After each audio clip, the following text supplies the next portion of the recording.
So, when last we left our fellow travelers here on the open road that is to Jahia the Giant Slayer, they came across a blue pyramid, which is represented by this this fanciful child's tower on the map. When last we left off, Arjak was about to raise his axe and crush the pyramid, I think. I scrambled. I have a weekly update prepared if you would like me to start from the beginning. Oh, you know what? Let's go ahead and have a quick update just to recap real quickly. Okay, last time on Storm King's Thunder, the party leaves Daggerfall after an aggressive thunderstorm finally relents, setting out to aid the group of engineers and find their way to Juloun. There they would search for Angela Oaktree. On their way, they were set upon by an angry band of crabs and ended the fight to a nice freshwater dinner. Onward, they freed the Rightearth family from a group of fey creatures and promised to aid the village of Stickley. They set off on this task to find Jahir the Giant Slayer. With their escort guide Sholt leading the way, they fought through bugs and discovered a magical ice pyramid. Let's do this.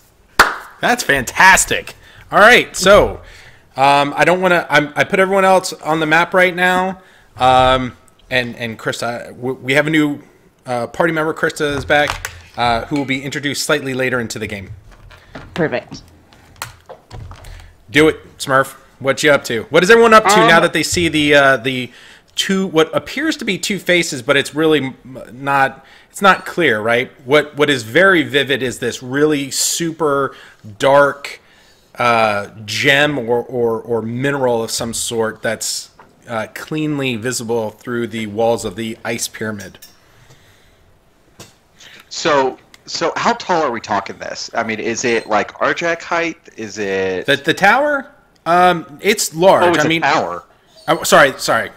The pyramid. So okay. The pinnacle of the pyramid probably close to 10 feet. Give me just 1 second. So Arjak would like to take his axe and start not swinging at it like one of his hand axes, and just start picking at it to see what he can do. Okay, I need everyone to go ahead and roll initiative. Oh my goodness, am I going first?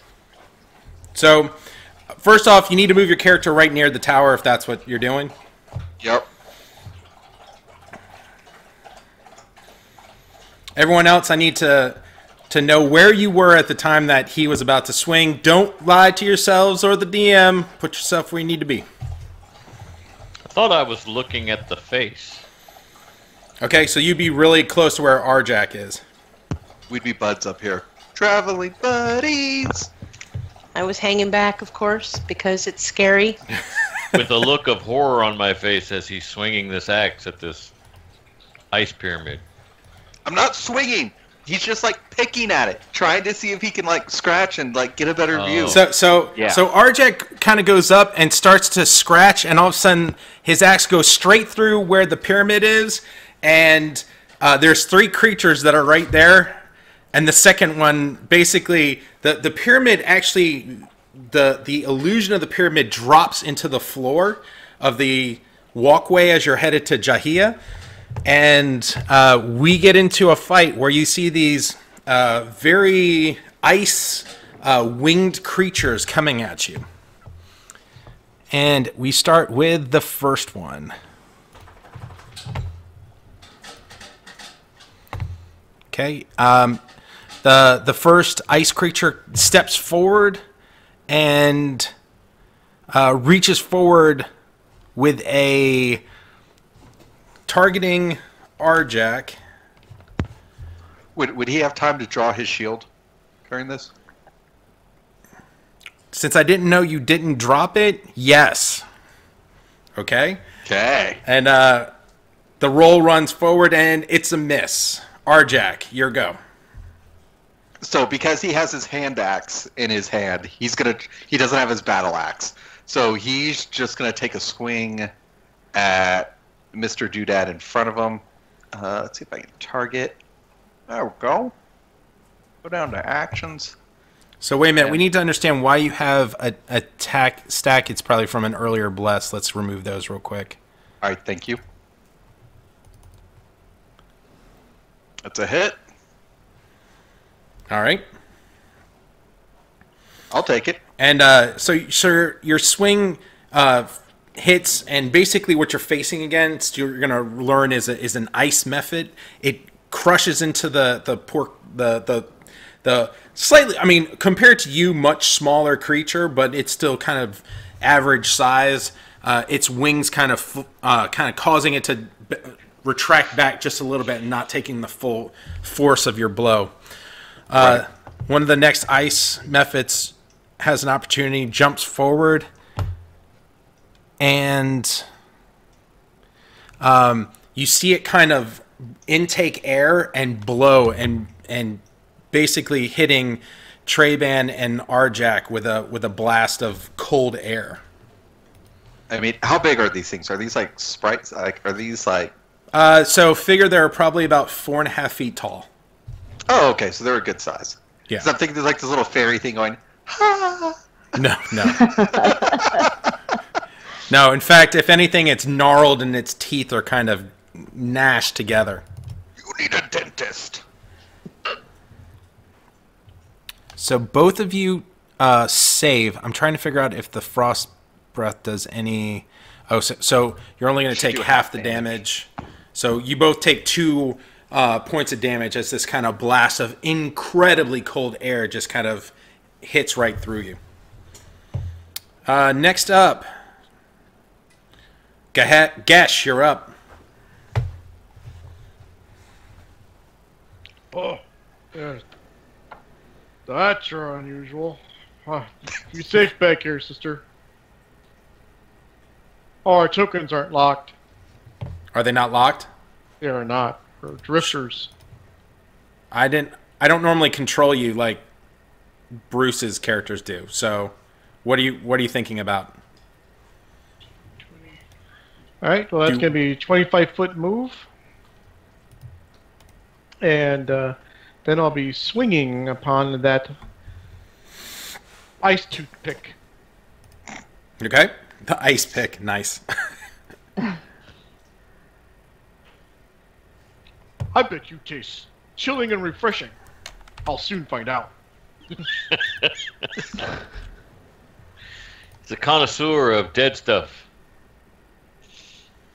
That's a direct hit as Gesh's greatsword cleaves into the ice method in front of him.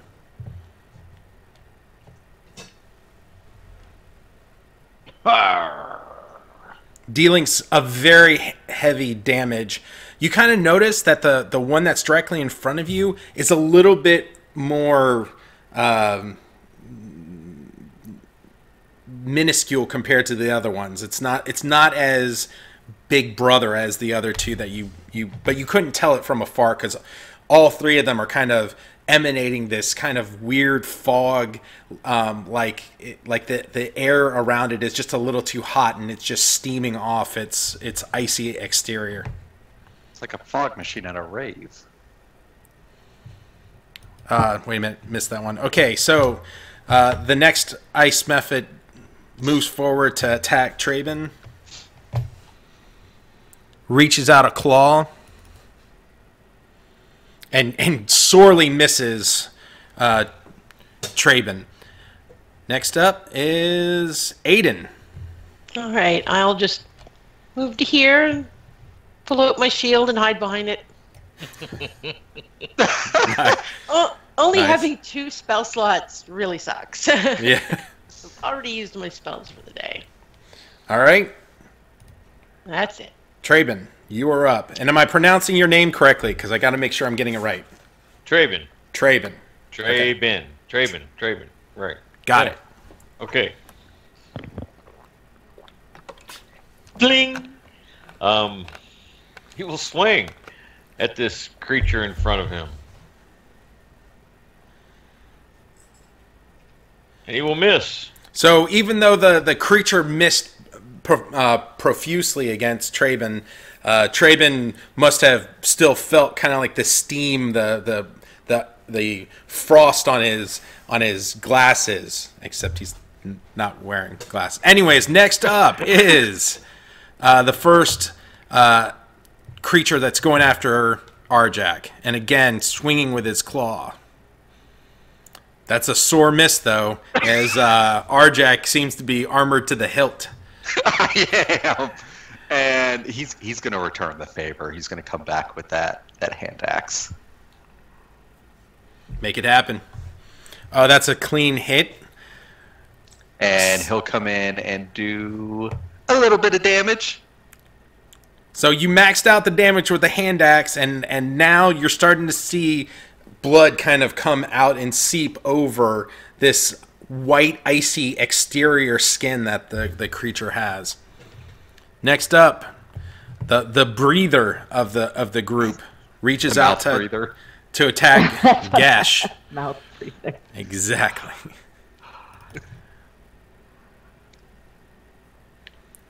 Does do a hit. And so, Gesh, you get hit with these really spindly little claws that the creature has. And it's weird because the physical damage is tough, but the cold damage that kind of rips through like your bloodstream is what kind of brings you to your knees a little bit more. Oh, sorry, hold on. Gesh, you're up.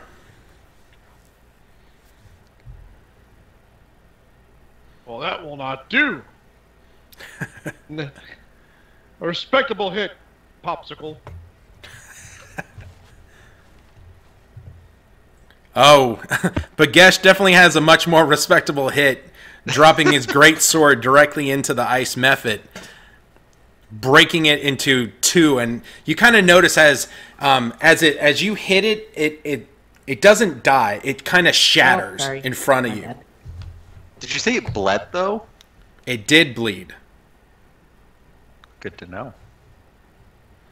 All right. The next creature in front of Trayman attempts to make another swing. This time landing, making purchase. And again, you kind of get that same sense that Gesh had, where the physical attack is one thing, but it's really more like it almost like it pinches you, and you feel this kind of just creeping wave of ice just run up your arm.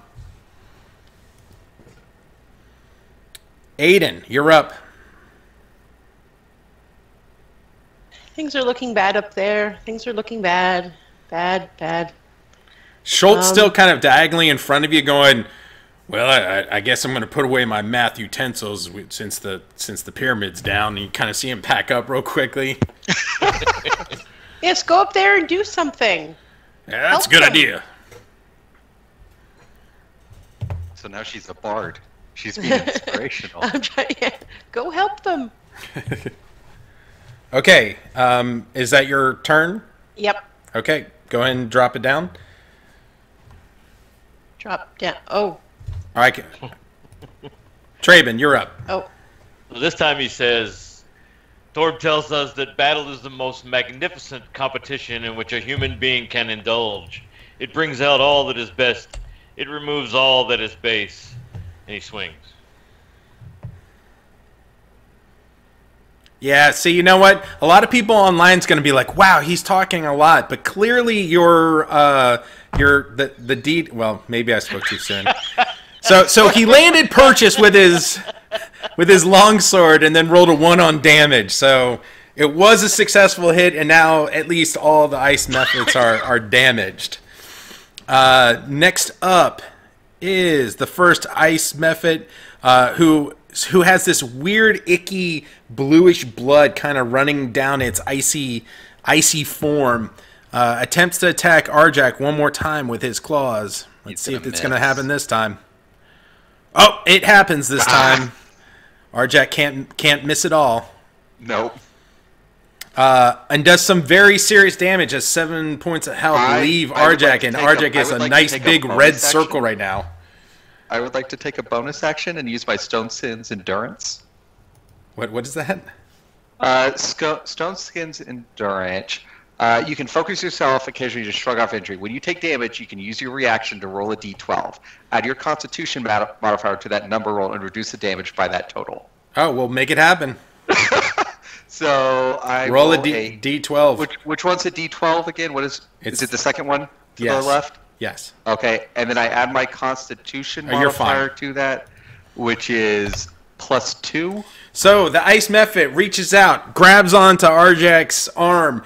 You can tell he's kind of like incensed and trying to just send this wave of ice across. And Arjak kind of goes, ugh, and all of a sudden his arm almost, you just had this second visage of his arm being made of stone and kind of reflecting the damage as the illusion and the damage all disappear. Arjak, you're up. I'm going to just hit him back because I'm mad now. Yeah, you should do that. I'm going to do that. Boop.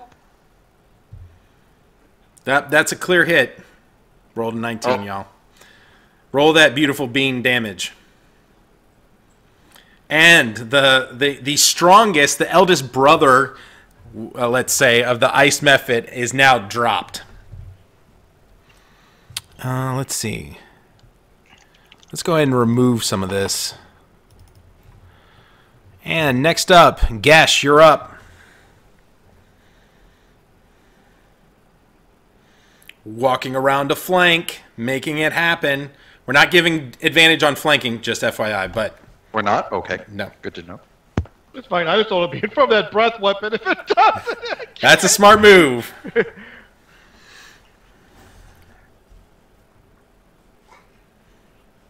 That's still a hit. Ice Mephit's ice is not exactly the best armor. Oh man. But with a great sword, the least amount of damage. Again, it's you know what it is?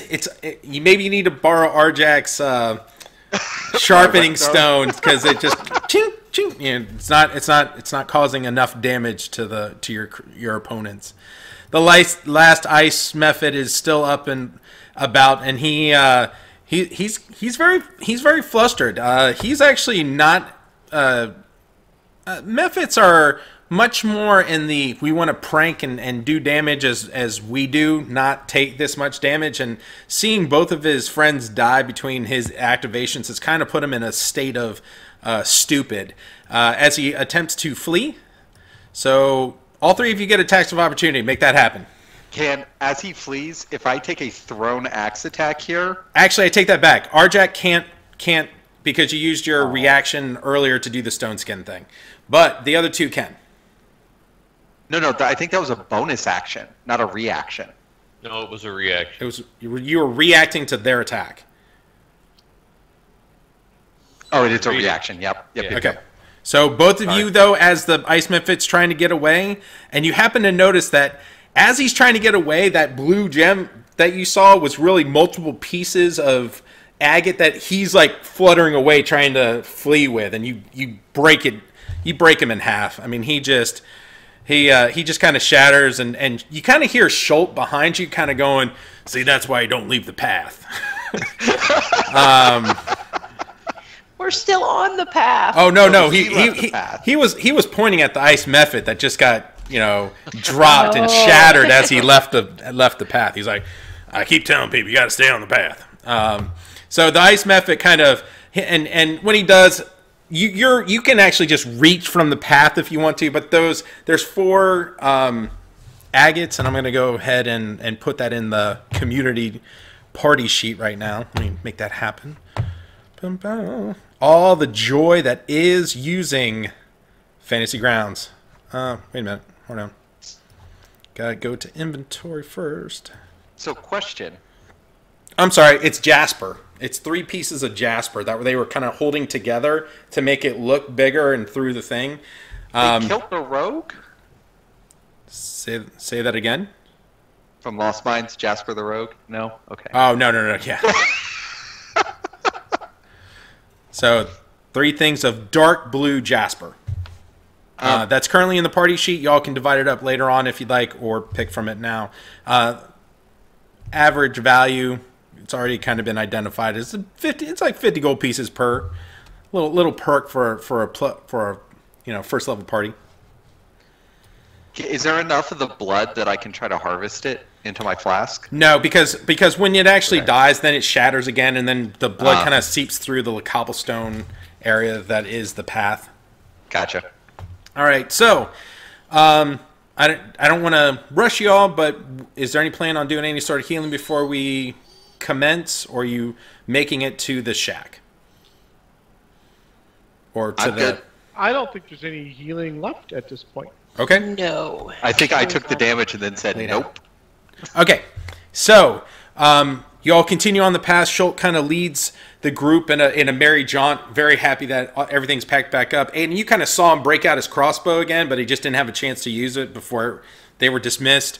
And he's off running again, at a pretty good jog. He's like, we're almost there, get excited.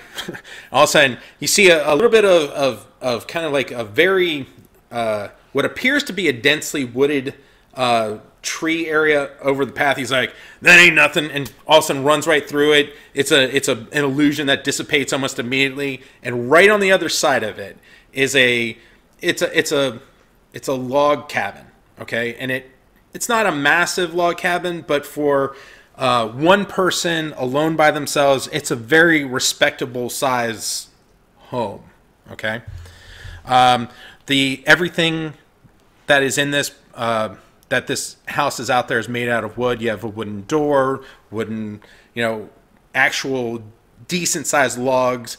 Right outside there's a kind of a chopping stump with an axe driven into it. It's definitely the home of someone who is a rather strong individual. Okay. How do y'all approach? What's your thoughts? Schultz kind of like, as soon as he gets past this illusionary area and kind of points out to where the house is, he's like, I think it's there. If the direction serves me right, and Palo wasn't joking, that's the place you need to be. I'm not what you call a people person, so you probably don't want me talking. You know what I'm saying? Maybe you don't. You're going knocking on the door. Okay, so Arjak goes up to the door. Knock, knock, knock. I start my shield out. Okay. Traven goes with me.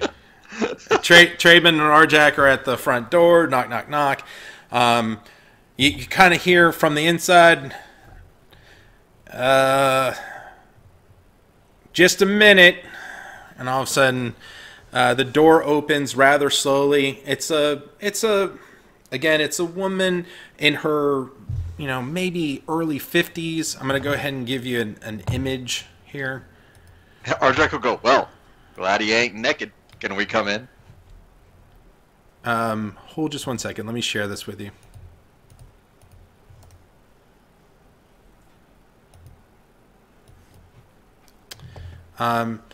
And while she isn't, like I said, she's probably 50, but you can definitely tell that her time in the savage frontier and dealing with, wilderness has really kind of taken a bit of a toll on her.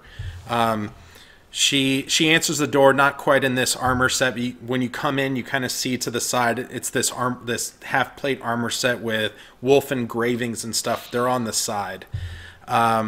She looks at you and smiles a little bit with, well, it's nice to have company. Why are you here? Are you Jahia?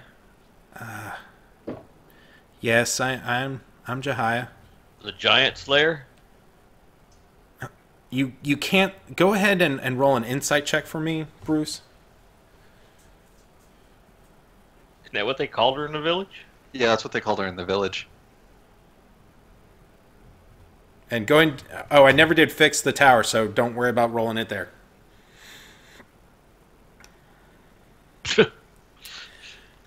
So you say it, and she kind of grimaces, and you can't quite tell what that's about, but she kind of goes, I haven't heard that name in quite some time.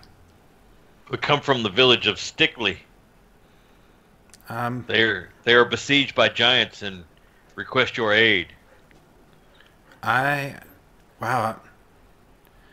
She kind of turns around. She goes, I have some dinner to prepare. And she kind of turns around and she goes to this, mantle that's over a stone mantle that's in front of a wood fireplace that you hadn't really noticed when you approached the village or her house, but she's sitting there and she's just kind of stirring some food up, and she's just like,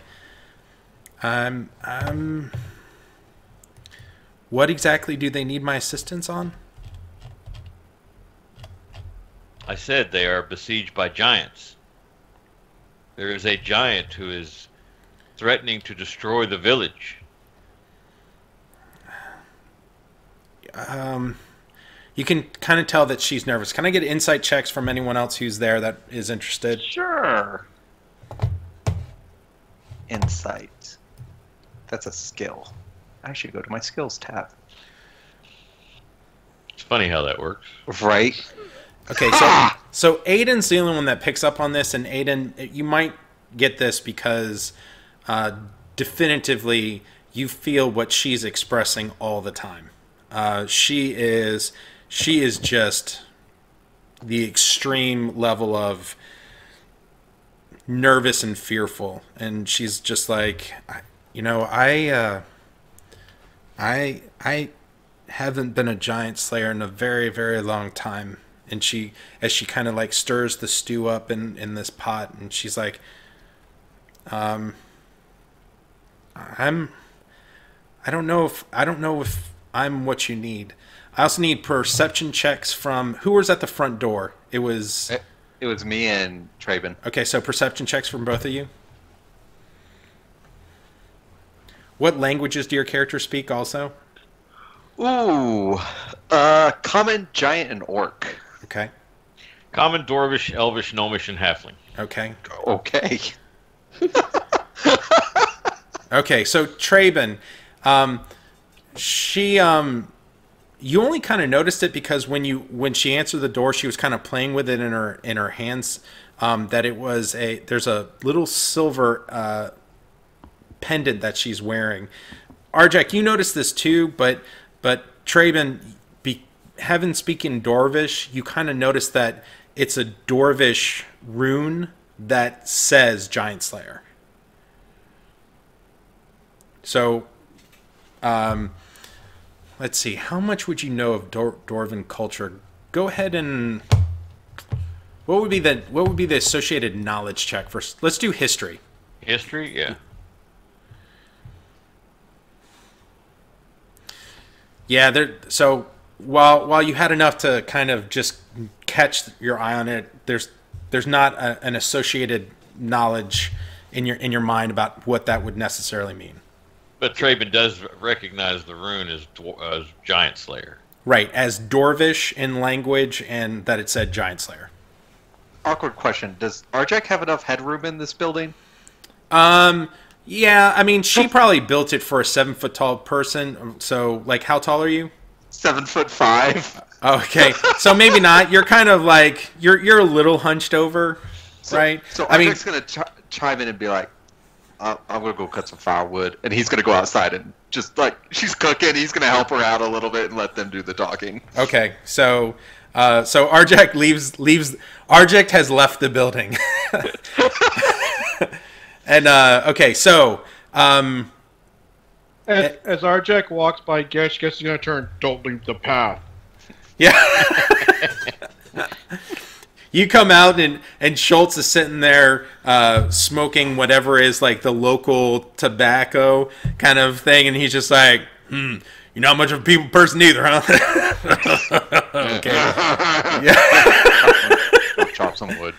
All right, so rest of the people that are in there, what are you doing? I mean, well, Traben's gonna look around to see if there's any. He's just glancing around. I mean, and he's watching her kind of strangely, and noticing that you said it was a necklace. Yes. He's going to say, "You wear upon you the rune, the dwarven rune that says Giant Slayer. Are you not that person?" Go ahead and roll persuasion for me. Persuasion.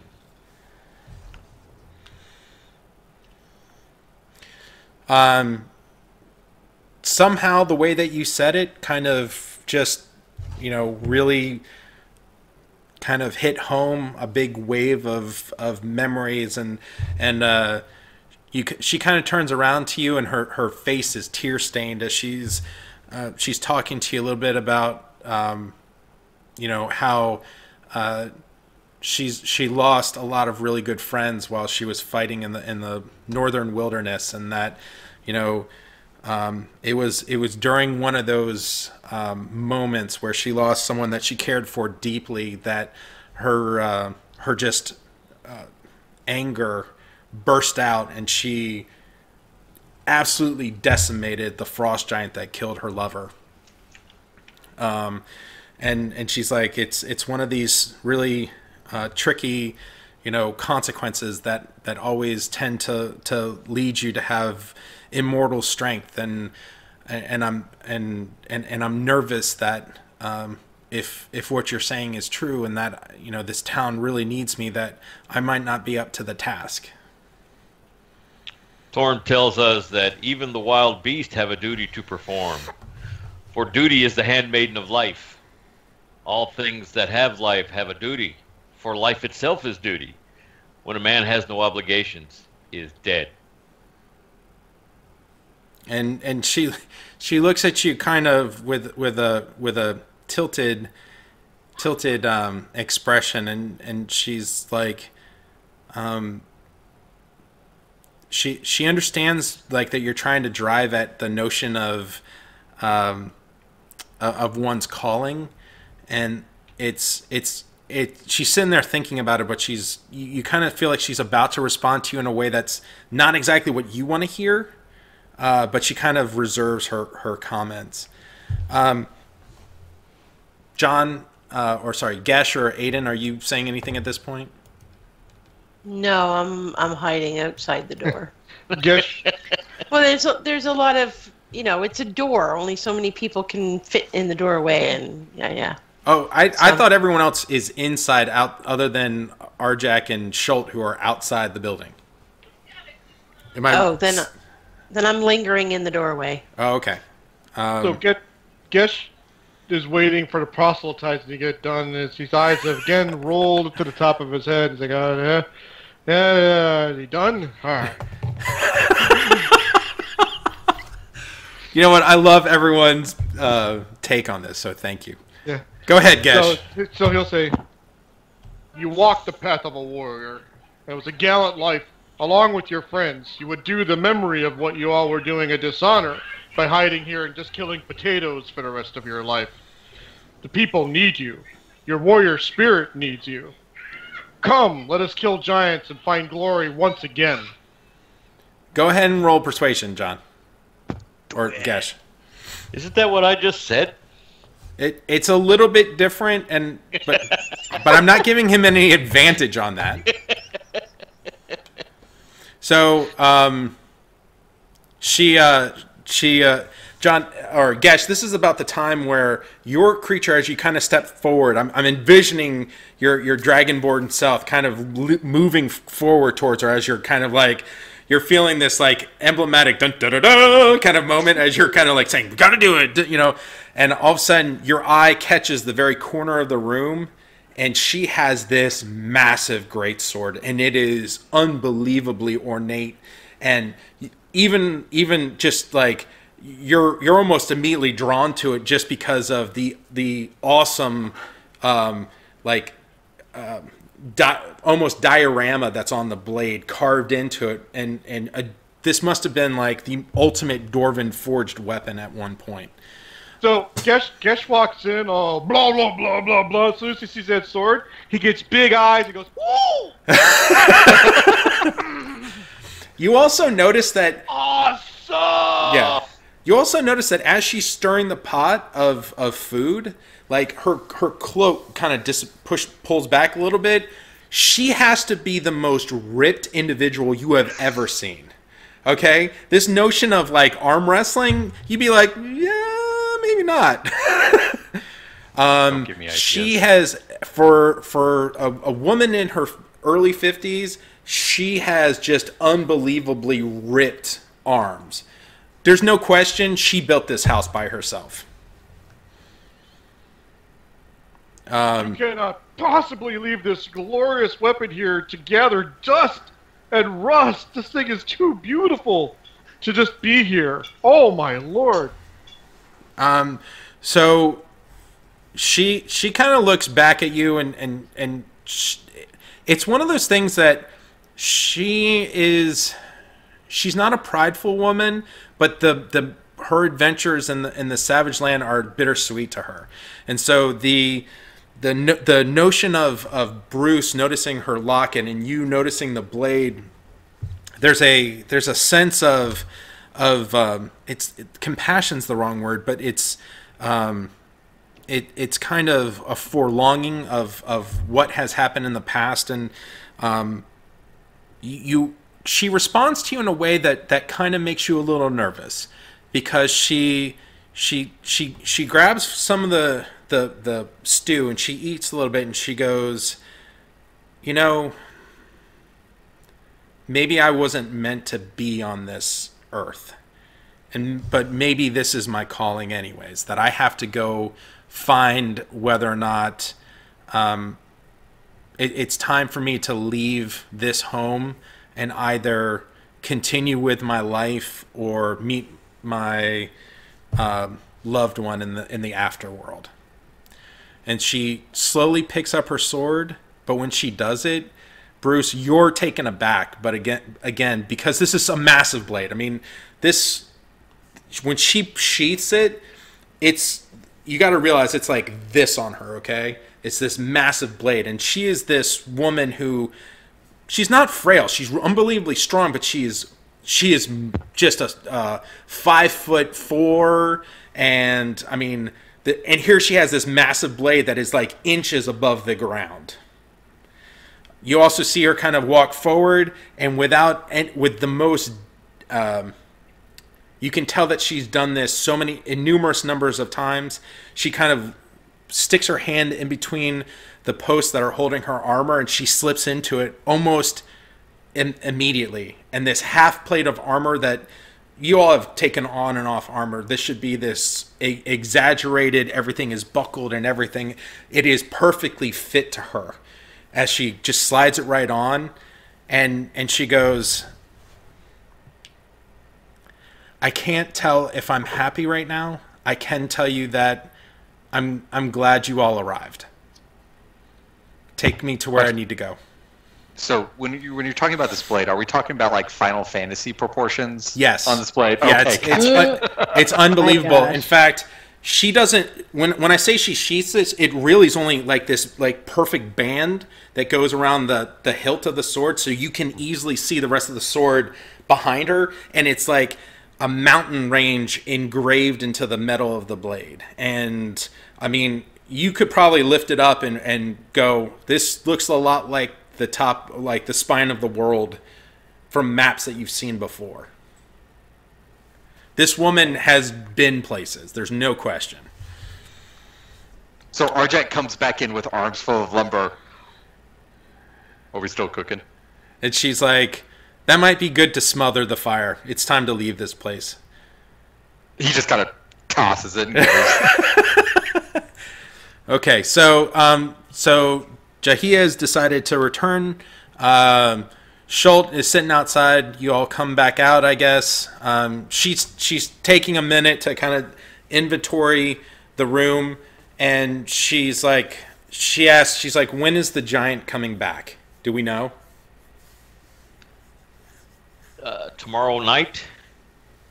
And she looks at everyone around the room and she goes, well then, I think it's important that we get back and plan. However, maybe y'all look a little ragged. Would it not make sense to maybe stay a while? I do have, and she kind of points, and she does have some furniture around the room. All of it's wooden, right? But it's all placed in a place. This would be a good place to do a short rest, is what I'm... Yeah. In game mechanics, me the DM, short rest time, everyone. I believe we have plenty of time before the sun sets. We could maybe breathe a little bit first. Okay. Well, when you left, it was nightfall. When you approached by the time you remember, it was approaching 4 o'clock before you had the big conversation with everyone.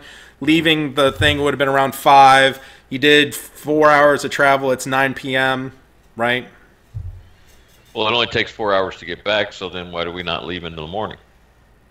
You could if you want.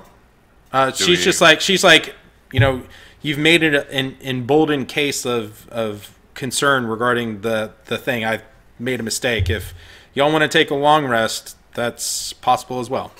I'm thinking we just prop our feet up for a moment and then head back as soon as possible. Not so much because we're in a hurry, but maybe set up some defenses or something like that back in the town so we ain't just standing out in the middle of a burnt field against a giant. That's the party's decision. The DM cannot make this call for you. Arjack says to the group. Are these woods safe to travel in the evening? She kind of looks at you and she goes, "We're about to fight a hill giant. What's the worst? Or sorry, giants, as you stated. What's worse in the woods than that?" More hill giants? I do not know this territory. You and I can't remember the guide's name. Sholt are the only people that are here that know this territory. Sholt kind of sticks his head in sideways, and you kind of see him he's like, "It's just important to stay on the path." But we were on the path when we were attacked by those ice beasts. Yeah, that was unexpected. I consider that a win. Tigers, giant snakes, owlbears, dragons, pixies, fairies, satyrs, polar bears. Jahia is laughing hysterically as Aiden continues to list off all these things, and she's just like Wolverines. So the very first thing that you notice is Jahia now has an emboldened state because there's someone who's more nervous than she is in the room, and she doesn't want to cause any more additional concern for that Angry being. ducks. Wild horses. I'm thinking we need to just rest for a moment and then head back as soon as we can, but that's just me. Why dilly-dally around? Shut up. Angry chipmunks. Angry Goliath. So anyways, y'all are going to go ahead and take at least a short rest. Make sure that you spend dice. Yep. Actually, is that for me to do? Do I cause that to happen? No, we do it. No. We only have one die. Okay. Well, all one of them you expend? I don't need to. I'm good. Brag. Humble brag. All right. So, you guys kind of take a load off. She kind of is a little bit embarrassed only because she wasn't planning on feeding a group of people, but she does what she can to kind of spread out the stew for those that are interested in partaking. I'm going to give me 1 second to let my dog out, but then we'll be right back. So this will be the short rest for those people watching Twitch.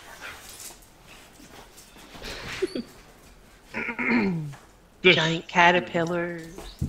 This stew thing is interesting. And what is this? No. What is that? Is that like a carrot? What do you call that thing? Tuber? Oh, tubers, yes. Orange ones. They're good. Good for your eyes. Oh, so this won't kill you in the woods, is what you're saying? No. You need to go, Potty? Google, do you need to go? No. And that looks like some potato. All right, short rest later. So y'all have taken your short rest. I'll say Jahia has taken a little more time as you all were kind of resting to go around and start. You see her kind of collecting a handful of other items that don't shine or anything, but clearly have a sentimental value to it. Kind of by taking the short rest, you've given her a chance to be a little bit more prepared to leave this place potentially for good. Hey now. Hey. Hey, you need to calm down. You need to calm down. Okay? Enough of that. Sorry about that, y'all. My that puppy. Sounded brutal. Yeah, but it's really her Cushing's kind of really making her. She stresses out and all of a sudden yelps. So, and then the other two kind of rush to her, and then she freaks out because they're near her. So it's. Anyways, so she has a little more time to kind of prepare for leaving this place for an extended period or more. You see her kind of have not a huge bag, but a small bag kind of tied up against a belt that she's wearing now. And she, kind of says, lead the way as the conclusion of the short rest occurs. Y'all are headed back towards Stickley, and it comes to the point where Sholt is kind of at a more fast-paced jog because he's like, yeah, I'm pretty sure we just have to follow the path this time. Keeps running forward. He's very much on the interest of not staying in the woods longer than he has to. So let me go ahead and clear this up just slightly. And bring back the town of Stickley. And I need to take 2 seconds and drag everyone's... what appears to have... So we're now... It's just the crack of morning. You're seeing just a tiny bit of light come through. It's 5 o'clock, but this is springtime, and it's acting kind of a... You're in that weird time zone phase thereabouts where dawn is definitely just breaking. And off in the distance in the town of Stickley, you're hearing this loud crashing sound. So when you say a loud crash, are we thinking like the splintering of wood or something impacting dirt, a building breaking? What kind of crash are we hearing? So, I mean, it could be a boulder hitting into another boulder. It could be that's specific. I try to be vague until you actually see it. Okay, so Arjack will pick up his pace a little bit at the sound of that. Okay, let me make sure.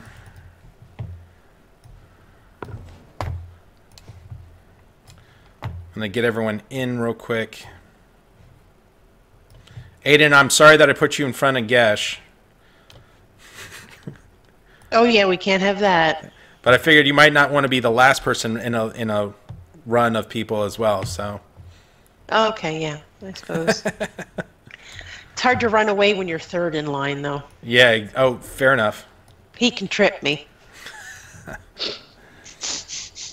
Fair enough. So, did everyone get the map? Does everyone see? Yep. Okay. Mm-hmm. So, y'all are currently on that path, and you can hear it's definitely coming from near or in front of the what would be considered like the town hall. It's a stone structure, and you kind of see just over the top of the buildings that you're running by these massive tree stumps that are just upside down, slamming against the building in front of it. Okay, does that make any sense? Wait, You're Matt, looking, wait, there's the buildings. The buildings above the buildings, you see tree trunks. And then crash onto the building itself. We see Like the bottom someone's- half of the tree trunk. That is Yeah, correct. like somebody ripped a We're tree talking- out, turned it upside down, and started whacking something. Yes. So it's like a marimba with trees. I don't know what a marimba is, so I'll say yes. So I need everyone to go ahead and roll initiative.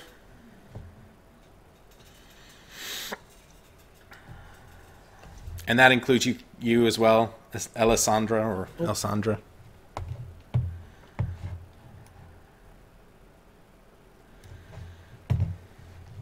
Okay, so Alessandra, I want to make sure that you know about what's going on. Okay, you're very much aware. Okay, the party, I'm telling you this, but the party you have to pretend like you don't know. Okay.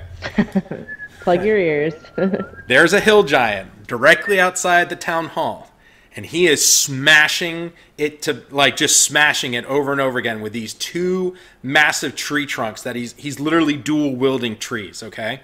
And I'm in the town hall. You are in the town hall. Your father dragged you there with everyone else, and they're all kind of I'm not putting out all the basically everyone who's in this part of the town is in that building, hunkered into either the bedroom that the town master would be in, or hiding effectively underneath the chairs and table, including your father, who is more or less standing up, but he's still underneath the table. Right. Meanwhile, he's calling to you, Elsandra, protect yourself, and you're out there going, what? We're not safe here. Okay, so that is where we leave you. Would you like to say anything before we continue? Because the party's going to be running towards you this event. I think probably my whole turn, since it's going to be packed with people in there, I think this is a door at the south end, so I think I'm going to try and get to the door down here. Okay, perfect. That is a door.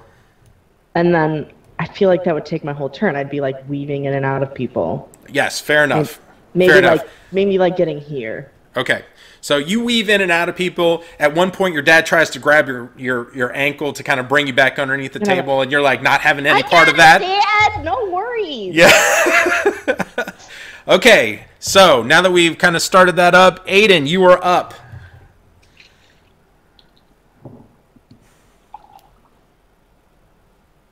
Aiden, you're muted. Sorry. Okay. But I was told not to listen, so I stepped away for a second. Fair enough. I took my headset off. Okay, so it's safe now to listen, and Aiden, you're up. It's your turn.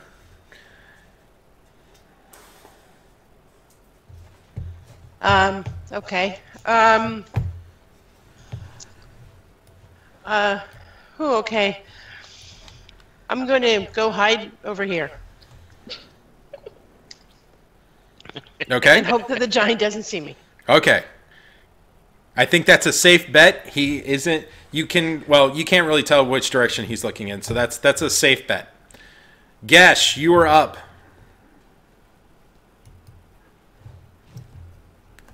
You're muted, Gesh. I'm sorry. Yep. Charging towards the glory of battle. Okay. So since I'm not locked down, I'm not sure how far I would get in my movement. So if I lock you down, you can tell? Yeah. Okay, go ahead. Do it now. You do it. But don't I have to see where we would go? There you go. Okay. So how do I make that then release? Right-click on him. Okay. There's a little, down lower right, there's a little arrow. It says approved How was I move. able to do that? No, accept move. Got it. There you go. What? Dun, dun, dun. I accidentally touched it, though, so sorry. So can I see like the head of said giant, or do I have a feed on it? You see just the very, very top, and for a hill giant, you don't know what a hill giant would look like, but you're kind of amazed by how much hair this guy has. It's very coiffed for someone who's you're kind of understood to be kind of a brutish, ogre-esque, but just massively bigger, right? You've never really seen a hill giant, though. The giants in general in Faerun tend to stay to themselves. Mm-hmm. So, in that case, I'm going to use my dash action to move even closer. Okay. While roaring out a draconic warrior call. Okay, so you make the rah-rah, and you the first thing that you see as you come around the corners, you're like, wow, that's a really big hill, giant. Like giants, there's no real semblance, right? But this giant in front of you is 17 feet tall, right? So he's just this, and he's wielding two decent-sized trees as just one thing after another, hitting the thing. And the very first thing comes to you is like, wow, hill giants must be kind of dumb because the structure is made of stone, but the door that he's ignoring is made of wood, right? He could have just kick it, but he must want to reach down and grab people as opposed to come through the wall or something. Like, I don't know, the Kool-Aid Man? Anyways, Traven, you're up. Traven is going to sprint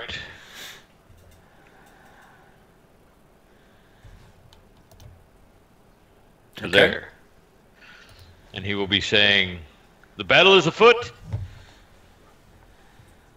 Stop, beast. Okay. Turn and face your death."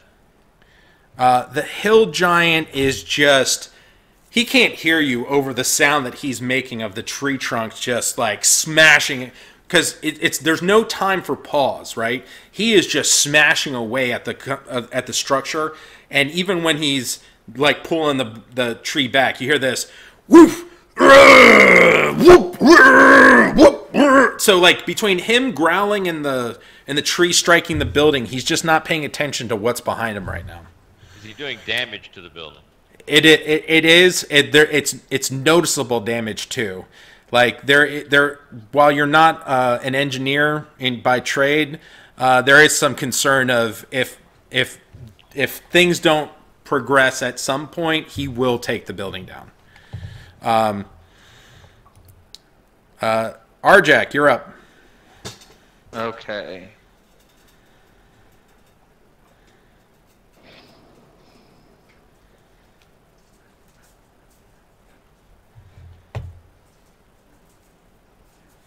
Are you going to go inch by inch? Because I can accept moves as you go. Yeah, hold on.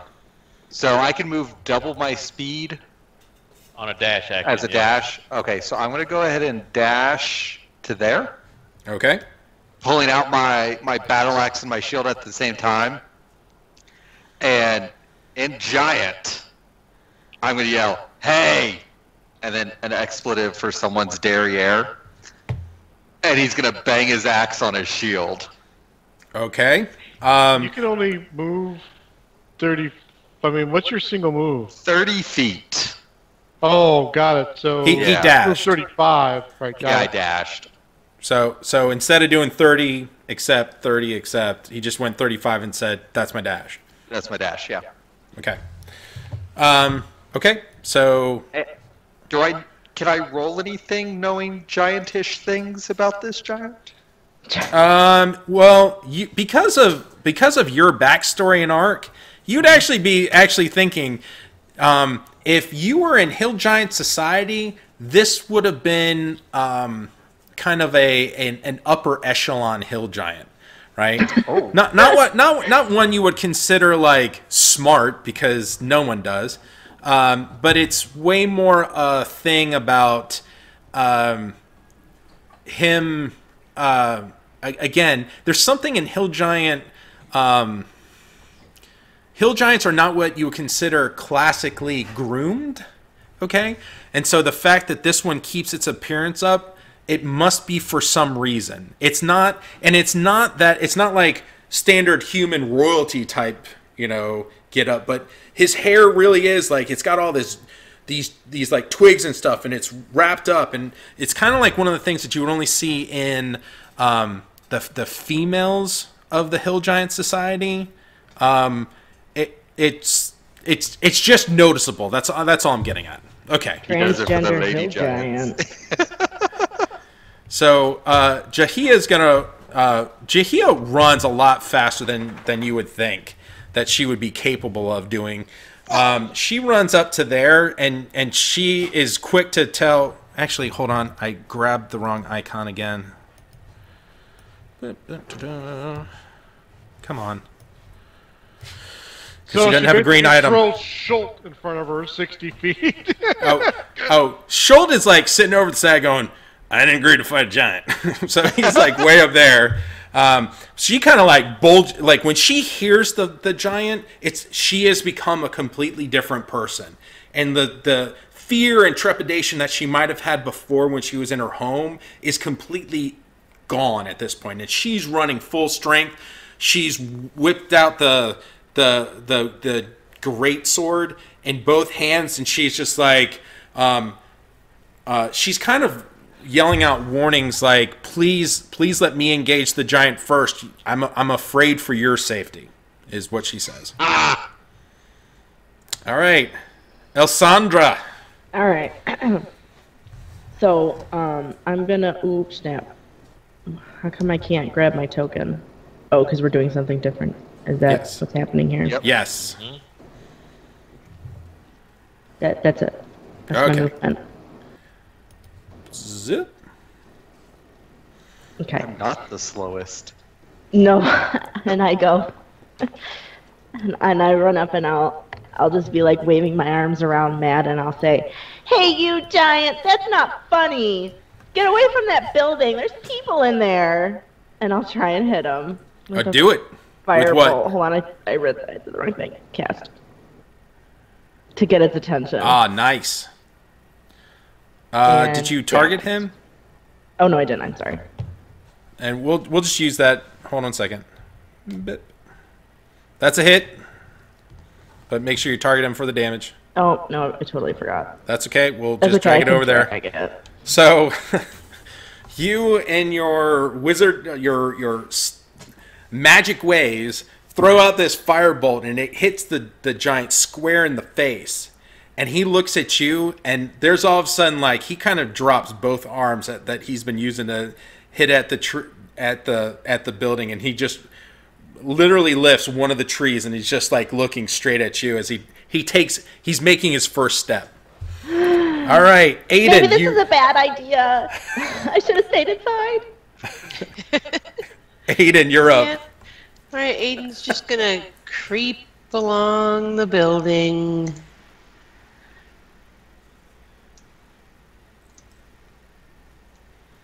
You gotta let me know when you're done. Okay. I'll double move to there. Okay. I really wish that we had slept so I could cast a heal if needed, but oh well. Some of us might be sleeping really well real soon.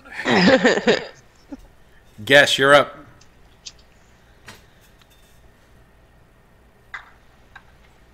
I am going to hold my action, respecting the superior fighter. And once she goes in for attack, I will come in after her for an additional attack.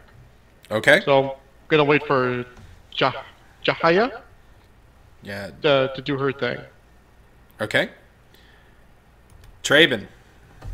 So this individual that came around the corner of the building, is it a human? And no, it's a halfling. Okay. So Traben will scream in halfling at her, "Run, hide, child!" And he will run to here. Okay. Draw, of course, with his sword out and his shield up, facing the giant and trying to protect the little girl. Okay. I like how we're shield buddies. The hill giant now moves. He's been hit in the face with some fire, not having any part of that. And not the brightest in the bunch, though, as he just kind of walks around you to attempt to hit this little halfling. Gonna die. You never know. Remember, guys, let the tank. Let the tank. Hey, I have a question for y'all. Do you all see when I roll, just out of curiosity? No. Did you roll? Because I No, didn't. I haven't rolled yet. But do you see when I roll, or does it I show don't up think as? so. Shouldn't. I mean, that depends on how you set it up. I don't know. I don't remember seeing your die. I don't know. Roll. Nope, There I you am. see the shadow. Do you see it? Well, there now it says attack 16. You dead girl. I'm dead. Squish. Anyways, he kind of dropped what he was using. The two trees are like sitting, leaning up against the house. He picks up a rock and he just throws it at you. Okay, mainly because he doesn't think much of this tiny little creature. Right? He was debating between stepping on you and throwing a small rock. In his mind, a small rock. I realize. But so you are kind of deft in your movement away from him, but it still strikes you just a little bit. You take a point of damage. It was a Yeah, I pebble. didn't see the roll. I don't know if the damage took. Oh, There we that's go. weird. It's weird that so y'all It's a see the pebble. result, but you don't see the damage result. The, Not when you rolled it. I Okay, normally see the damage. Yeah, Or maybe normally- only when we do it. I don't know. Okay, that's weird. Arjack, you're up. He's kind of mad though, as you can see, and he's and he's kind of like, I probably should have brought the clubs with me. Arjack, you're up. I'm gonna move to there. Okay. Am I able to switch out my battle axe for a throwing axe and throw it? So you wouldn't be able to put it away. You could drop it. No, don't want to drop. So I mean, you could drop it at your feet when you've moved 30 feet. I don't want to drop it. Okay. That's a bad idea. Bad things happen when you drop your axe. I know this. I watch enough 80s hairband metal to know. You know what? He's gonna go all the way up to the giant. See if I can. Oh, he'll do that.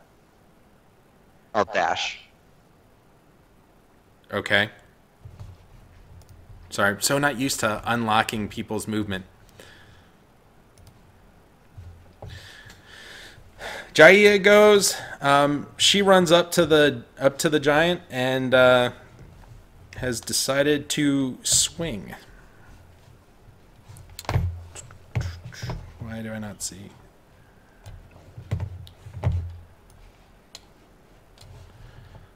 PC isn't out.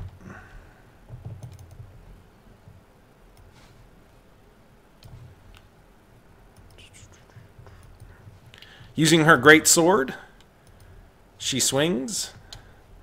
And again, she is massively depth with this, like literally swings over top of her head to hit directly into the side of the hill giant right at the waist, and you can kind of tell he kind of buckles under from where the greatsword strikes. Pulls it straight back, and you see this kind of just gushing blood coming out the side of the hill giant's hip.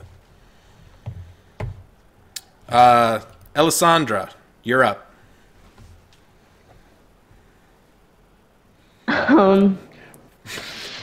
I will run back here. I'm not going to disengage. I know it might kill You're not me. going to disengage. You're going to take it. I want to attack. Oh, man. And all right. What's your backup character? Yes. I'm going to do it. We'll see. He's not that smart. Krista again in Joel Kuhn. Let's see. Don't worry, I have spare the dying. All right. You see him kind of just. 27. You see him just rip up a. Did he hit? I didn't even check. Oh yeah. Very much so. Oh, okay. 27. Her and her two nearest family members have been hit by this attack. Actually, I take that back. He wouldn't notice you because of the swing that the woman that just hit him with the great sword. I have to play it like he would because he noticed something on her as well. He saw her pendant, and he's like, "There's no focus on this kid. I have to save any attack or reaction against this person." I mean, I'm so small anyway. Yeah. I'm like two feet tall. You're insignificant to him. I don't mean that Like, in a negative I'm way, like this big. but in a Big. interest of survival for you and the rest of the party. Go ahead, make it. Oh, I have to move you, right? Yeah. Boop, and you're moving. You probably don't even clear his toe. Oh, You are smaller than where his kneecap begins. yeah. I'm so tiny. Alright, we'll just do a firebolt again. And I'll just say, "Hey, thanks strangers for coming and helping. This is freaking scary." Did you hit? It hit! Oh wow! Directly on the AC of the giant because his dex is horrible. Go ahead and do your damage.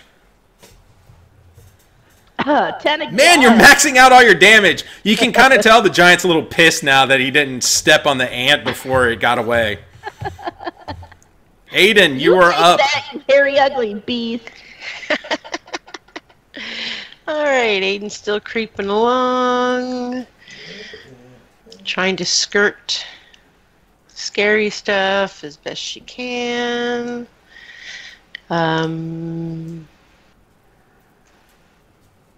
to there. Okay. And I will just keep my head peeked around the corner in case anyone drops dead. You are definitively seeing something that is the largest creature you have ever seen in your entire life. Far and away. Yes. Gesh, you are up. Wait, is this the second largest? Would I be the first largest she's seen? I don't know. I don't know. That's a good question. There are some Probably, pretty yes. big dragonborn. I've Fair never enough. seen another dragonborn until I met Gesh. Oh, okay. Well, then, yes. Likely. Yeah! Well, now that battle has been righteously joined, Gesh will go on in there next to Traven and pull the swing. Go Do it. melee squad! There's not. I don't have trees everywhere that they should be. You're watching as one of the reasons that the giant let the little halfling go is he's in the process of yanking up another tree out of the ground. Oh, I'm sorry. I gotta let you. I gotta actually activate you. I'm so not used to this part. Gesh, Getting go for used the to it. grapple. What? Go for the grapple! Yeah. I would like the bear hug his arm. So unfortunately, Gesh missed, but it, it's Gesh. I mean, again, even you're a really tall guy. Most of the time when you go into a room, you're the tallest thing that's there talking, right? Arjak comes along and it's like, man, there's someone taller than me. Now this giant comes along and you're like, well, I see his belt buckle, kind of, not quite. Anyways, Traben, you are next. Gonna step over here to make sure the giant don't go after the halfling child. Okay, you're leaving its. I'm not saying that he's going to hit you or anything, but you are leaving his. Then right there. There you go. He can step over you. At risk, he can. Truth, at perilous risk. This is a male hill giant. Is it though? Are we sure? You're sure. Okay. And when he steps over there, he's going to say, Low Fury, guide my blade. Let me slay this evil creature. That's a hit. And you bring your long sword down against the hill giant's calf. As it's because he's facing the woman, and even though you hit him, and you can hear him have this guttural pain goes through him, but he's just not. He's not going down or paying enough attention to you. He now has this kind of big tree, and you kind of see him in the air snapping it into two, and he just wails 1-2 onto Jahia. I was waiting for him to make nunchucks out of it. Well, he's missing a chain. All right. With that fantastic hill giant dexterity. Exactly. The first one's a hit, No. and That was a Jahia lot. just takes.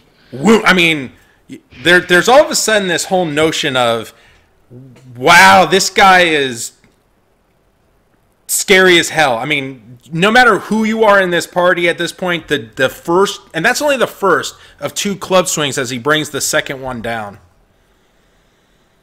Oh, critical hit. Oh my god, she's That's dead. a lot of dice. Oh no, she's not dead. She's Holy not shit. dead, but she Has is. a lot of health. Yeah, well, again, her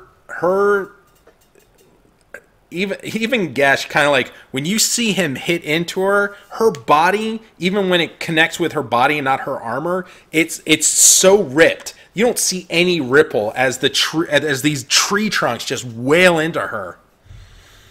Arjak, you're up. I'm gonna do my axe thing. Let's see here. We're gonna go for the big axe. And Oh, I even forgot to you target it. I think even it misses. Yeah, you missed. But even you, when you see these 2 tree trunks just like wail down on this person that you've tagged along with, there's a sudden like, okay, I'm outclassed by this. This is new. This is definitively something I have to be concerned about. Arjak, you have to know that this is a little bit beyond you. Not a lot, just a little bit. Jahia again, not sure, like trying her best to shake off the pain that she's feeling right now. Goes forward with another great sword swing, and this time, Gesh, you kind of notice as she kind of does this like flurry before she hits, and the giant just kind of isn't sure where he's supposed to move to not be hit by her strike. And she makes connection, this time again kind of across his stomach. A very sizable hit, as like you see just the beginnings of stomach material kind of inching beyond the layer of skin. And lucky you're the only one who can actually see all this because of just the position that she has. She kind of takes a little bit of a movement here, and she kind of all of a sudden strikes an unfamiliar pose as she's kind of getting into a defensive stance. Elsandra, you're up. I'm gonna stay there. He seems pretty whatever, and I'll just say, "Hey, you, Mister. I'm not a little kid. I may be little, but I'm not a kid. God."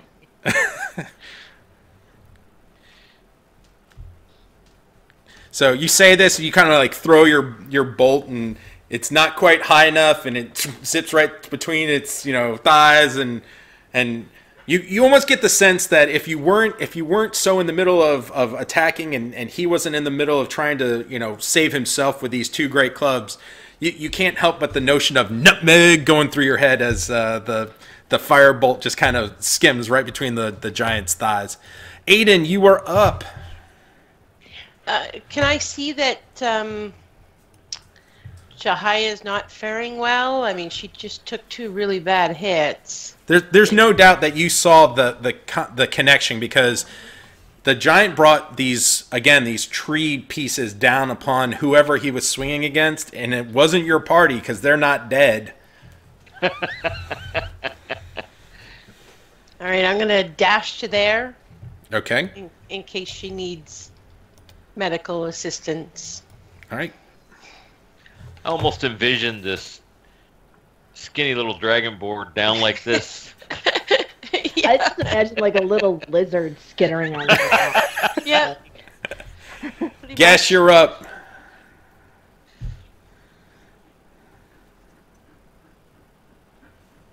Let's see if we can find how to hit this thing this time around. Okay.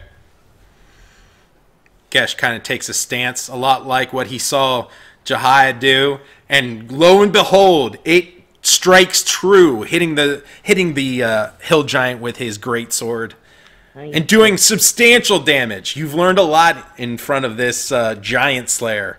The hill giant definitely is feeling the pain of dealing with the small folk of this town. They are like a mall. Traven. Oh, Maul. Traven again will beseech Torm to help him, to his loyal servant, to destroy this beast before it kills their aid. And your prayer was answered. Strike with that long sword. Oh man, rolled an 8, max damage. You definitely have hurt the giant, and he is feeling it incredibly. But again, such a massive individual, it's hard to assess how many places you can make this creature bleed before he's actually feeling the effects of being injured. Hill Giant is royally pissed, and but he's like, he understands who has the biggest threat to him. And he brings down his makeshift clubs again against Jahia. The first one is a hit. Unfortunately, you kind of notice that Jahia, even though she's wearing armor, it's just she doesn't have that shield, right? All of her energy is spent in the offensive and not defensive. And she is taking a complete walloping. The next attack is a hit again. Oh my god! Stop that.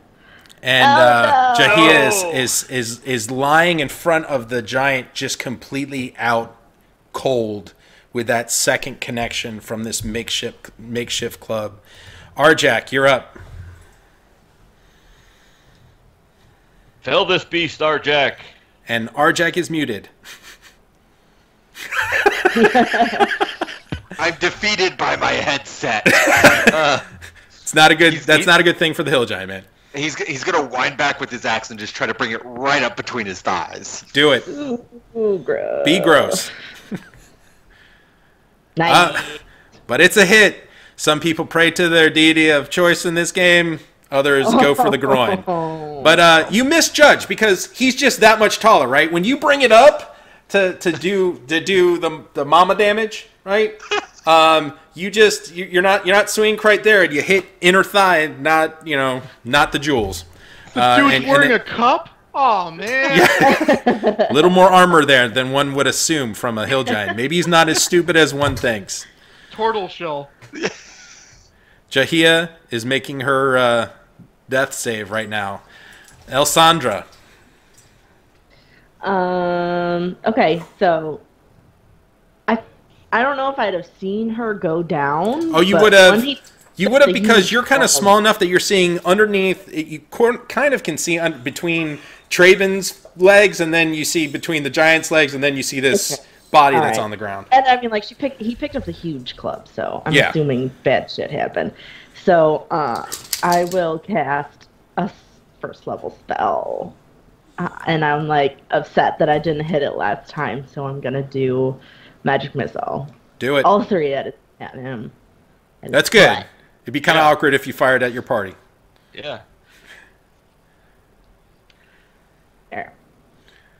Wow. Okay, so these three little bolts flying from your hand hit him in such a way that everyone who's around him can see very clearly. He stumbled. He is teetering on death's door right now. Aiden, you're up. Oh, Kick him out, Aiden. You can do it. it's very scary, but I have to go up there to touch Jahia, because, it's a touch spell. Yep. So, and I'm staying as low to the ground as I can. So Aiden, I have to tell you, even though you're being immensely brave, he is staring because he took her down, and that's the last thing he's seeing. He is staring deep into your soul as you are reaching out with your hand to make this heal. I piddle. So I will touch her and cast Spare the Dying, and then kind of fall backwards onto my butt when I realize that thing is staring down at me. Okay. Jahia is no longer making death saves. She failed her first one. Oh, good. Gesh, you're up.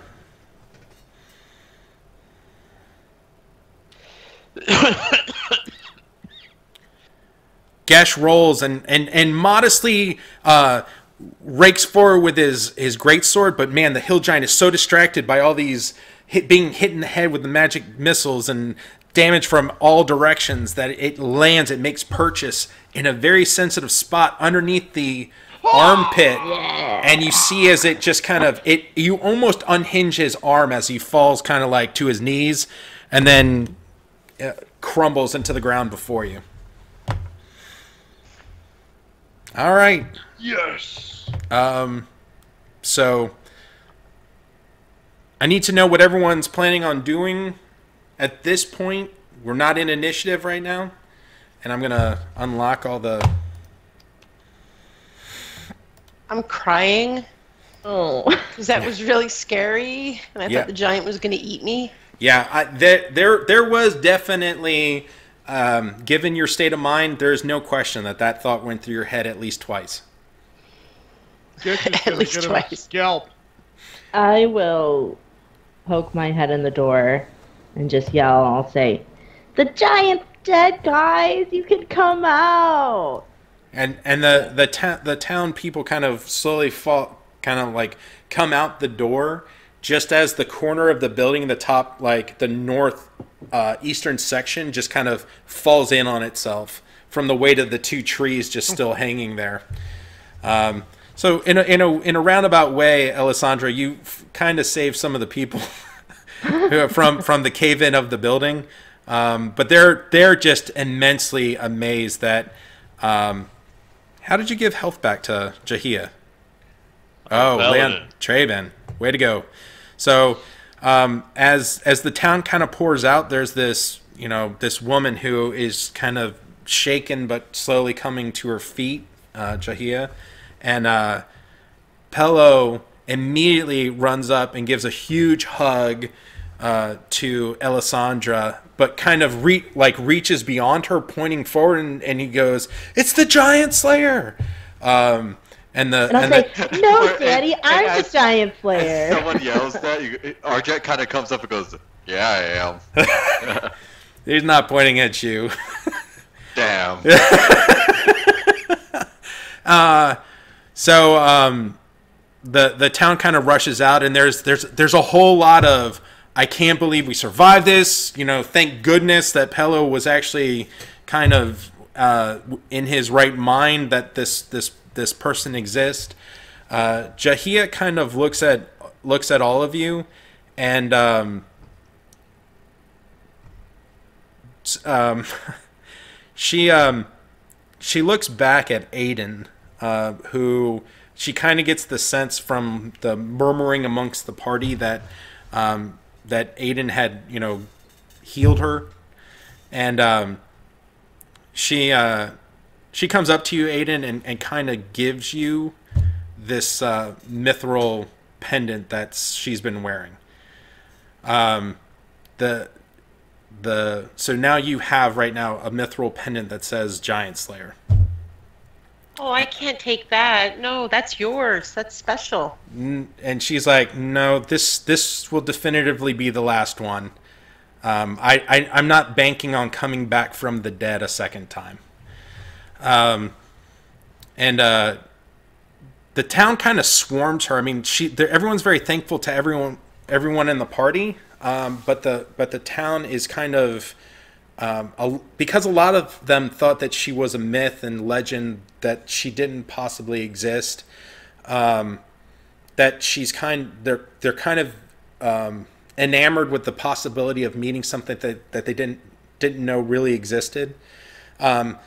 Meanwhile, Pello kind of comes up to all of you all again, shakes every one of your hands. Thank you so much. Clearly, what we thought was him coming back tomorrow was completely wrong. And Pello says something in Giant, and Arjak kind of immediately senses that it's one of those things where when someone says today or tomorrow, and that the pronunciation is done in such a way that it just like slipped one or two characters in Giant to say when he was coming back, so they misunderstood what he said. His whole intention was to come back today. And they did not have any of the food prepared that they had kind of initially cleaved off and made available. Pello, as he kind of approaches he brings Alessandra with him, and he kind of takes a moment to introduce each one of you to his daughter. So that's for you all. While this is going on, Gesh is getting him some scalp. Okay. To eat? As well as he can. To eat? No, this is a trophy. Okay. There's a lot of things in his hair, so as you're trying to do that, the question is, are you keeping all that with it? Yes, that's part of the trophy. So it's a lot. So depending on how much you're actually going to take. Oh. So Arjak will make his way over to the halflings. Okay. And he'll kneel down and still be twice as tall as they are. Nearly. Nearly. Well, I mean, when you kneel down, you're probably only 5 feet, right? And they're probably 3.5. No, I'm 2 foot Oh. 2 inches. Oh wow, you are a small halfling. Well, average is 3 feet. Oh. Well, then your father's a little bit slightly taller than the average halfling. My mother was small. That's what it is. He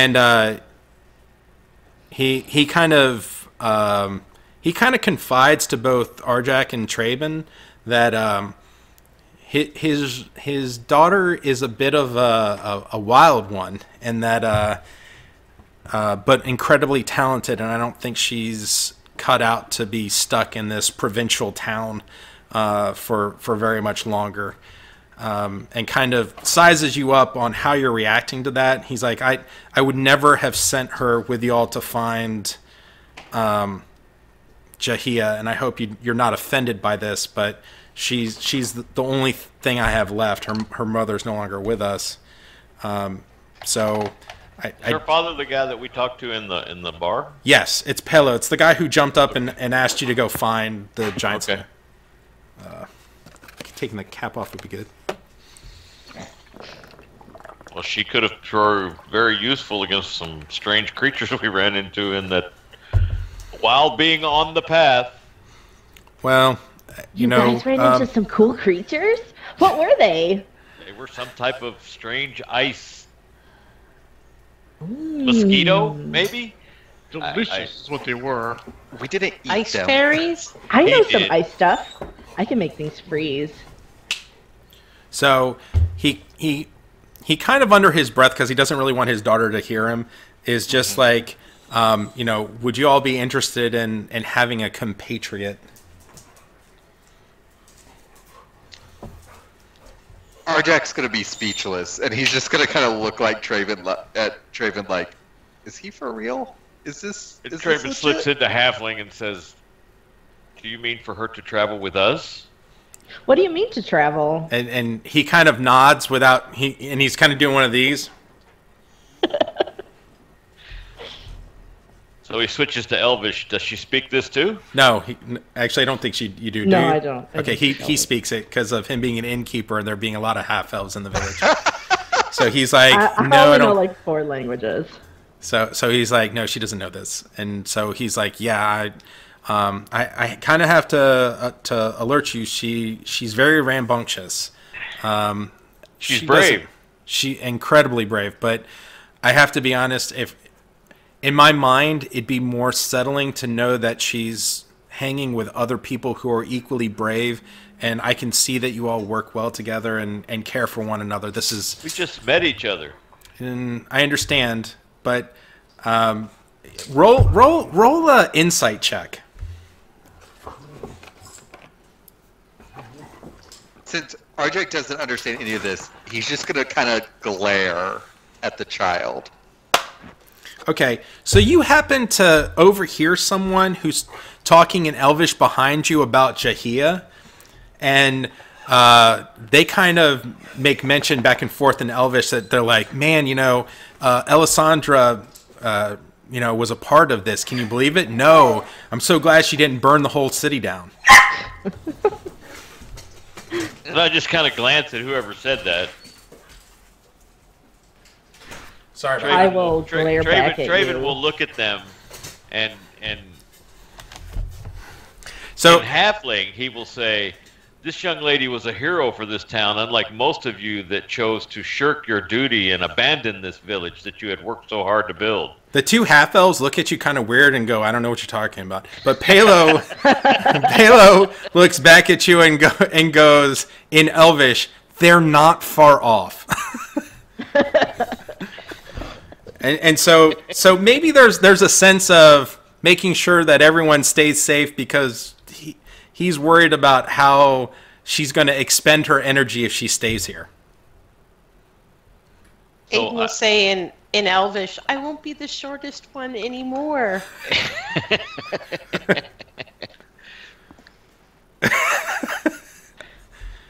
So he goes, please come stay a night at my inn anyways.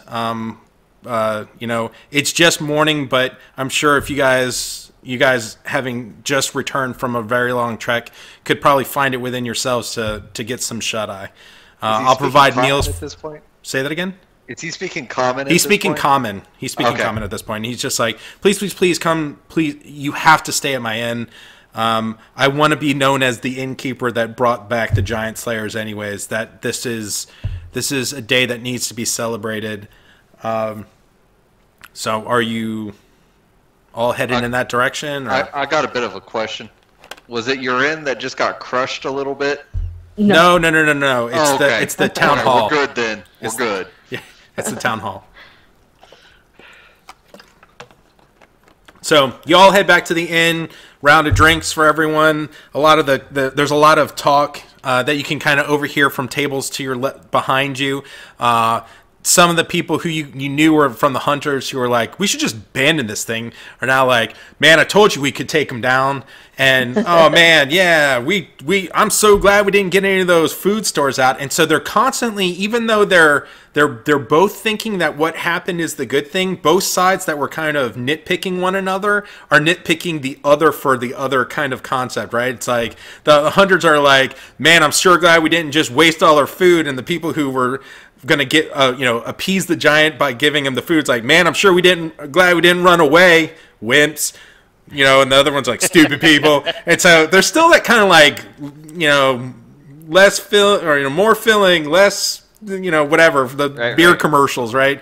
So the fight is still going on. It's like, someone rooting for the Giants and the Jets in New York, right? I mean, it's just that group is going to always be in a bit of a ornery state, and that's just the facts. But everyone is incredibly happy with you all who are conveniently sitting in the middle of the room. I mean, even if you didn't intend on sitting there, just from dealing with both sides, you sort of get pushed there eventually, as people are looking for, that protection between the two groups. So food is brought out for you. It's it's a very nice stew, and Jahia is kind of sitting at the end of the thing, and you can kind of tell that she's looking very introspectively at the end of the table. Does anyone want to do anything before they head up to crash? I'm Draven just saying will I'd probably be serving food. Oh yeah, That's what I'd be doing. You probably would. Draven will tell Jahia that she fought bravely and fought well. And she kind of looks at you and she goes, I'm sorry that I didn't respond more favorably to this return when you were first speaking. Like you can tell that her response to that, or her comment about that, isn't the utmost sincere. I feel a greater sense of being normal now, and I'm glad I found purpose in returning to Stickley. That's her comment to you, Traven. Yeah. If you didn't return, it might have been a bunch of Stickleys. Oh. Well, the people who were the hunters are like, I'm so glad we didn't give up any of the food. They slap you on the back, Arjax, with, that's a good one. just always remember that though duty's face is stern, her path is best. They sweetly sleep who die upon her breast. She kind of looks at you a little bit confused with...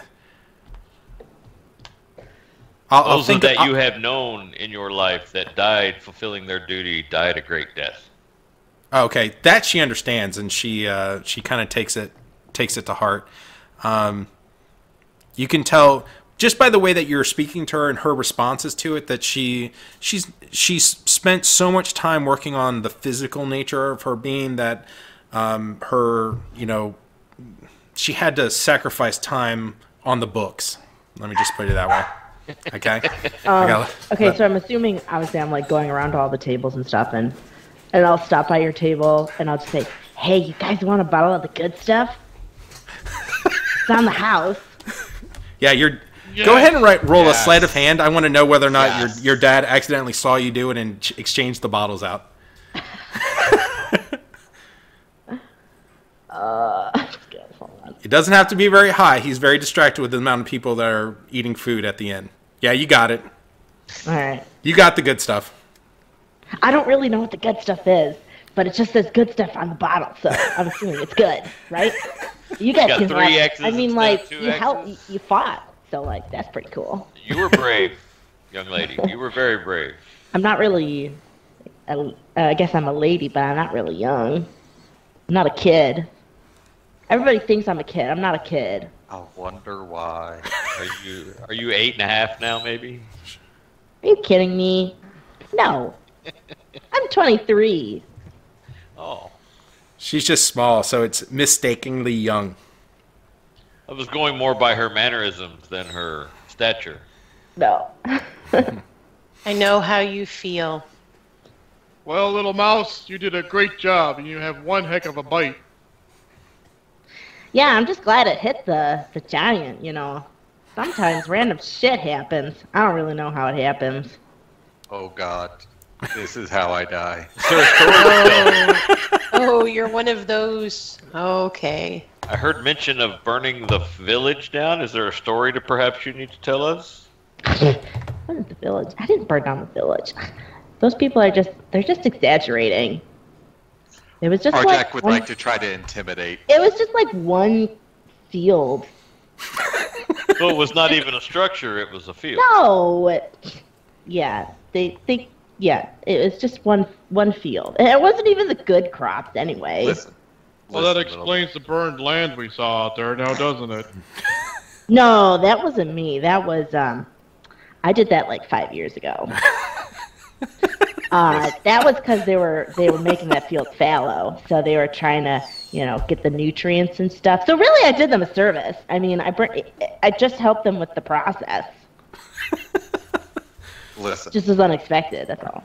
If you're gonna be traveling with us, doing your thing,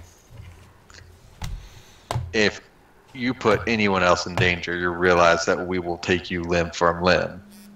I've never hurt anybody. Oh, okay, then we're good. I mean, Well, maybe not, I maybe hurt the giant. Yeah. But usually it's just like harmless things. Like, I don't know, Giant. like I'll change the color of somebody's skin or something like that. It's whatever. It just happens. It goes back to normal eventually. That ain't normal. This ain't normal. Well, Make you're not Arjack's skin normal. purple. I Do read it. it looks. People Make like Arjack's skin have purple. hair. To me! Well, I think our golden friend Aiden would greatly appreciate your company on this trek. Why? Because she's female too? Are we going to braid each other's hair by the campfire? Perhaps. If you touch my hair, I will cut you. A lot of love in the group. So again, Yeah. so Palo at some point finds a time when his daughter isn't talking to you and kind of sits down by you guys right since you haven't gone upstairs to go crash for the night and or the day, and he's just like, so we're good. You gonna make sure she's safe? Do we get paid for taking her with us? I tried to pay you guys earlier. And this guy said you didn't want any save. This wasn't part of the deal, though. Do Yes, we what get say ye? paid? What would Gesh say? Oh, what I that's asked. Out of fine. character, She too. likes the little mouse is great. She's got a bite and she's got a fierce energy to her. She thinks she's a great addition. By the way, I want that bag of gems that never showed up in my party treasure. Oh, the one that Bruce took. No, I took. Oh, you took it? Yeah, Bruce refused it. I took 2. Oh, you're talking about a different one. I'm talking Yeah. about the first bag of gems handed to us, saying, "And I'll give you Right. this bag of gems if you go." Yeah. So they were worth 200 gold, and he's just gonna effectively, because everyone started buying, he's just like, here's the money. That's probably more useful, anyways. So Traven's going to ask Aiden, shall we allow this Oh, young halfling to accompany us? Well, she was just kind of mean. mean, I'm kind of mean. Well, but you're scary mean. She just bit my head off. I don't know. I mean, you're talking about braiding hair, and I'm not even sure if you got hair. You're more of a scaly one. Well, forget it. Arjack, what are your thoughts? Other than wanting mean, to rip her limb from limb. No. Well, my thing is, if she can hold her own, and she ain't a weakling, then she's got a right to come along. I mean, we know that strength is its rights. So, if she wants to come along and she holds her own, fine. But it's with the understanding the minute she crosses that line or falls behind, we leave her. Like, she's got to walk her own path with us.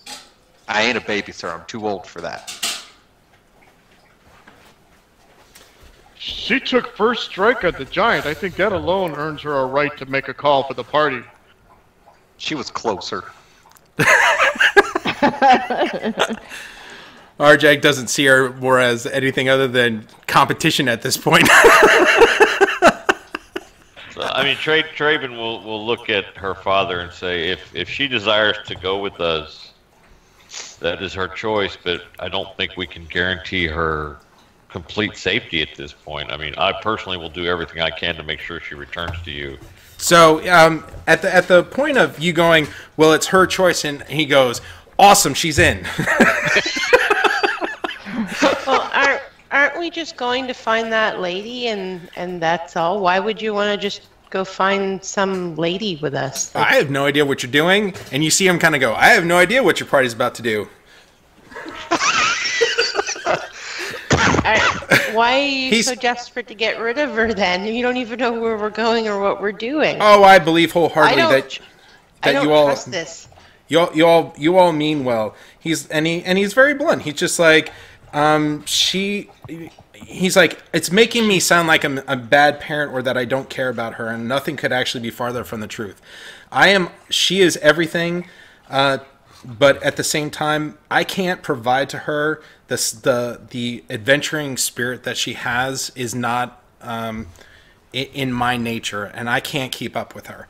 So it's a bad parent in my mind to be in a position of keep holding a child back from their true potential. What the fella's saying is she needs wide open spaces and familiar faces, but pretty much. And I know that's a song, but I don't know the rest of the lyrics. So he does not mean for her to be harmed or anything. He's just like, this isn't her. She's not going to grow up and inherit the inn. This just isn't her, and I don't want to keep her from being her. I can understand that. So I mean, we are only going to Juloun. He's like, well, if you all end up only going to Juloun and she finds her way from there, she can always return if she chooses. But I don't think that's in her way. Well, then she can join us on our trip to Juloun. From there, I do not know where we go. He thanks you profusely for just everyone. I'm going to go ahead and give everyone a quick long rest because we're going to go ahead and assume that that has happened at this point. Is there anywhere to buy things in this town? There's not an armorer, or I mean, there's some sundry kind of items that you can get. But what are you looking for in particular? You know the thing we discussed last week? No, you can't find that here. There's no way anyone would make that. Okay, fair enough. Even a simple one? No. Okay. I do have like an out of character question. Please. Because it was really hard for me to figure out a background for her, so I picked guild merchant because that kind of makes the most sense with like an innkeeper or whatever. But anyway, one of the optional things I could do was, instead of owning an artisan's tool set, which doesn't make sense with her anyway, is I could have a mule and cart, which makes more sense with an inn. So is that something that I could have instead? I would say don't bother, because maybe you saw this at the beginning of episode 1. It's rained so profusely that without any real dedicated path, it's not going to fare well. On top of which, you're about to cross a river, so unless you have a ferrying mechanism, I would say you'd probably want to keep whatever is the rest of your stuff. Let's see. We'll get it on the way back, is what he's saying. Yeah, okay, because, like, yeah, I really don't want to take an artisan tools kit, because it just doesn't make sense. You can have a mule, you just have to say goodbye to it and leave it with Pa. Yeah. And by the way, you could use the Sword Coast Adventurer's Guide as well. That was allowable. Is that where you... Oh, I've looked at all the backgrounds. Okay. None of them made sense. It was like, Acolyte, doesn't make sense. Sage, she's not a researcher. Yeah. Like, she's not a spy, she's not a criminal, she's not a sailor, she's not a hermit. Folk hero. Yeah, a budding She's not a folk hero because her town doesn't really like her. Like, you know what I mean? It's just like, nothing made sense. They like you if for no other reason. It kind of keeps any sort of gossip among the rest of the people away. You know, they're like, oh well, she's the focus of all our gossip because, you know, reasons. So they do like you. You're a bonding agent for the village. Unfortunately, that's leaving. So I just sent the map back to you. Unfortunately, I got to get a newer map. So basically, we're here. We're going to be traveling north and over to back to the river, but it's kind of more westerly. Y'all have taken a nap. I'm kind of running forward a little bit. You spend the next 4 days getting back to the river as you're heading, and in the distance you can see what is the skyline of Juloun. Okay, it's just beyond the hill. We'll get another map for Sunday. Okay, and so just beyond the hills you can kind of see the beginnings of Juloun, and it's night after night. Y'all have taken shift. Aiden, is there something new you wanted to do every time you take a rest? Oh, yeah. I have to plant seeds. That was one of the things I forgot. So I guess that was the only thing I wanted to make sure you had collected from the town, because that's definitely something the town would have had if you needed. Oh, well, I would have brought them with me. It was one of those things in the back of my mind, but because I was sick, I just forgot. Gotcha. And we'll say that the first couple of days were just too traumatic for you to remember during the trek. So at night you start seeing Aiden right before. Was it right before bed or right at dawn? It would be at dawn. Part of her prayers. So you start seeing Aiden planting trees. If you had given back the pendant, Aiden, at some point you're going to find that in your pack the pendant reappeared. So, just so you know. It was Gesh that did the final blow against the giant, right? Yeah, but she was incapacitated at that time. I will try to hide it in his stuff then. Okay, so go ahead and give me a sleight of hand. And anyone who wants to see if this, go ahead. I totally do. Is it perception? Yep. Unfortunately, there we go. Oh, this is going to be fun. Come on, roll. I was unloading a module, so I'm kind of locked up. It rolled. Okay. Did it go? Yep. There we go. Oh, I so in the morning, Aiden is playing a tree. She finds this kind of moment, this opportune moment to like go back and sneak the pendant back into Gesh's bag. It's so completely obvious that she's doing it that Arjak wakes from his slumber and catches her doing it. So does Traban. No, I guess Traban, you do the morning shift with her, right? Got to make them morning prayers at dawn. Right. So you're even in the midst of you kind of doing your prayer vigil. You kind of catch her out of the corner of your eye, and you kind of make that internal debate in your mind of, is this worth commenting on? Gesh. Arjak will comment. Yeah. Arjak will be like, "Hey, you're stealing stuff out of his pack." No. No. Why are you always yelling? You're so scary. Because I don't know what else to do. Yeah, that's his indoor voice. What are you doing, little sister? Being yelled at. Ah! I Well, think that's how he talks, Aiden. So loud. so Yes. Treyman, you actually saw her doing it, like what she was intending on doing, and then Arjak just didn't have the right angle, but woke out from some pleasant dream as Aiden stumbles over his backpack or whatever. Hey! He's big. He talks loud. We'll just decide later on whether or not Aiden, you and John have to decide whether or not the exchange occurred or not. I'm just going to leave it at that. You can surprise me later. Okay.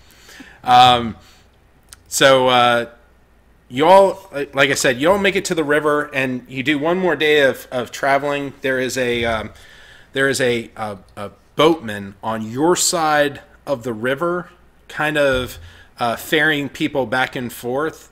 And he looks at the party as it's approaching, and he goes, "Huh, I was expecting only 4 of you." And it's a thin human male, but he's wearing on garb that looks very much like a city guard, and the pendant's not something that you recognize. Excuse me, I'm sorry. The pendant is not something that you recognize on his left shoulder, but it is. It's not hard to imagine that probably city guard for Juloun. He just kind of looks at the 5 of you, and he's like, 1, 2, 3, 4, 5. Huh? I thought there was going to be 4 of you. Well, it is not a full 5. It's 4 and some. 4 and a 4th, huh? Yes. Well, we got room. We got room on the raft for everyone, and you kind of see he's it's one of the things where there's anchored chains on both sides of the river, and so it's a raft, but it's a fairly flat raft with kind of edges on either side, and he kind of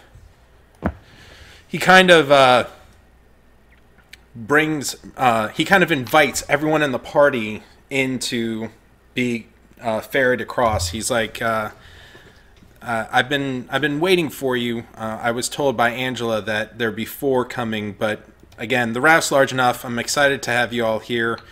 There's a lot of talk just amongst the city guard that whenever something comes from Daggerford, that it's always an interesting time here in Juloun.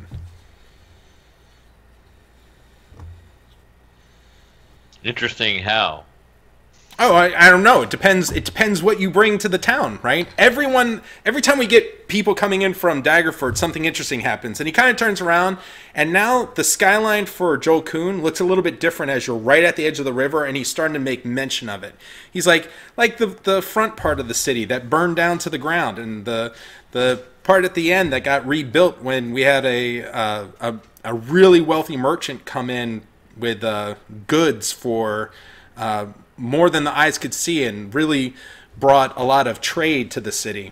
The city actually, like, as you're looking out at it, looks like there's like 3 or 4 layers of where the center city probably was the oldest, and there was some expansion that occurred closer to the river, and it got burned down. And then there's a section to the other side that is kind of new and has a hint of activity as people are. You can kind of see bodies moving back and forth. As you all, I'm assuming you all step into the ferry? Yeah. As I walk past the guy, though, I want to, look up at him, and I'll just say, I know I'm unexpected sometimes, well, most of the time, but I just wanted to thank you for letting me get on this boat. So here, and I give him a gold piece. Oh, he's like, wow, sweet. She's not very smart. Is this one of those rafts where you like pull on the rope to get it across? Yeah, he's pulling on a series of chains. Can Arjak step in and just be like, pardon me, and just like start going at it. So as soon as you pull up, and you kind of get one pull, and he goes, "Oh, please, please, please." It took me a really long time getting these chains back up after the tidal wave of water came through here.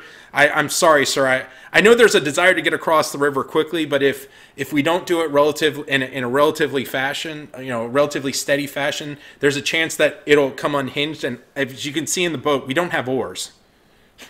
We'll be floated downstream. Fair enough. Now, tell me what happened.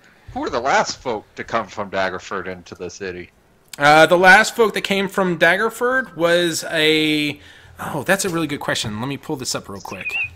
Stump the DM. Yeah, you stumped me. You got just a little bit ahead of me.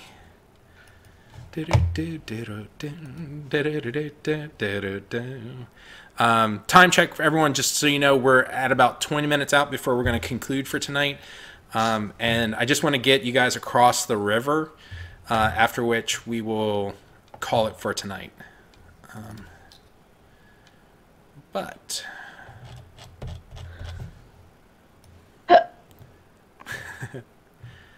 the last people is there were a handful of Daggerford.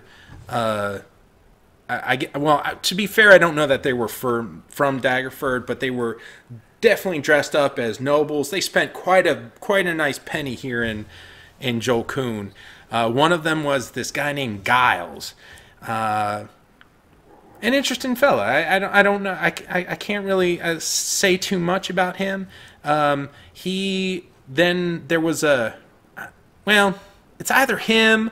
We had another group that came in relatively shortly thereafter, but like within hours we're here, and they were some fancy fellas. There was like 5 men and a woman, and they were carrying all sorts of luggage.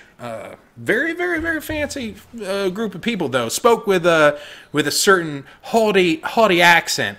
I can't quite do it myself, but it would sound something like, "Excuse me, sir," and "Excuse me, ma'am," as they paraded around the village, and they seem to have a sense of style about them.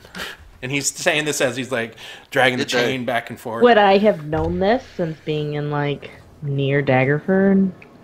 No, would they have gone through? Not these particular people. And Abby, as he's explaining, at least in your circles that you ran in Daggerford, you would not know who these people are. Okay. Follow-up question for you. Do they have like personal guards with them? Sorry, say that one more time. Did they have like personal guards with them or anything like that? Well, I didn't see anyone in any sort of plate mail, if that's what you're saying. Weapons? Oh, everyone carries weapons. Look at the 5 of you. Even the little lady with the gold coin fetish is packing. If you don't see it, it's right there. That's a nice dagger, lady. So, anything weird about a mask, hoods? Oh, the fancy people had all sorts of masks. They were fancy masks, though, if you looked at them. Some of them had like little gold leaflings all the way through their masks, and some of them were made of, well, I don't know, maybe stone? Or just constantly pushing. You're about halfway across the river at this point. Just want to make sure there's no additional questions before I go, and you're there, and we're concluded with episode 2. They were in Daggerford, they were heading, because I myself, if you cannot tell, am a fancy folk as well. Well, you sir, is not what I would call fancy so much as distinguished. Odd. Distinguished. That's a much nicer word there. Well, I mean. So let me change odd to distinguished. from my herd, I'm very, very fancy. He takes a moment because he can't quite tell if he's like, are you one of them centaur fellas that's just a real, like, lost the hind legs or something? Because he's not used to people talking about a herd, right? Right. This is a very nice, meaning, guy, but not what I would call. He's not the brightest of the bunch. So if I was a fancy folk like I say I am, where would I go when I got to Juloun? Wait, well, I guess it depends on what you're looking for here in Juloun. What are you looking for? I mean, any wink, wink, nudge, nudge.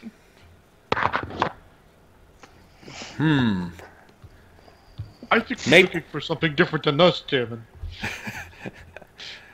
He looks at you kind of funny, tilts his head and goes, the playhouse, maybe?